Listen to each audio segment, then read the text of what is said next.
وزي ما حضراتكم كده شايفين النهارده دي كانت النتيجه. دي كانت اثار جروح قديمه تقريبا عمليه، والحمد لله عملناها تقنيه الاس ام بي، وادي النتيجه زي ما انتم شايفين. ومعانا الاستاذ احمد هيقول لنا رايه دلوقتي في الموضوع، وهو كان حاسس باي حاجه او كان في اي مشكله، وايه رايه في النتيجه. لا، النتيجه الحمد لله جميله، ولا كان في اي احساس باي تعب ولا اي حاجه، والحمد لله الموضوع جه شكله جميل وكويس عما كنت اتفضل.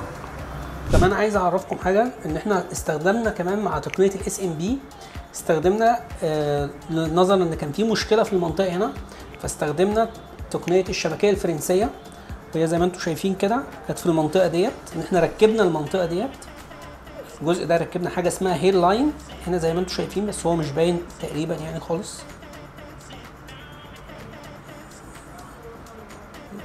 هنا كده ركبنا بس هي مش باينه شبكيه فرنسيه في المنطقه ديت. المربع ده كده يعني ده كان جرح، وجرح عميق وعريض شويه، ما كانش ينفع نستخدم له التقنيه بتاعت الاس ام بي، ولكن استخدمنا الاس ام بي في الجروح اللي هي كانت العمق بتاعها مش واسع قوي، فبناء عليه عشان احنا عايزين الشعر يبقى طويل فطلعنا النتيجه كده. فاستخدمنا الاثنين التقنيتين مع بعض، تقنيه الشبكيه الفرنسيه وتقنيه الاس ام بي، وزي ما انتم شايفين كده النتيجه الحمد لله رب العالمين.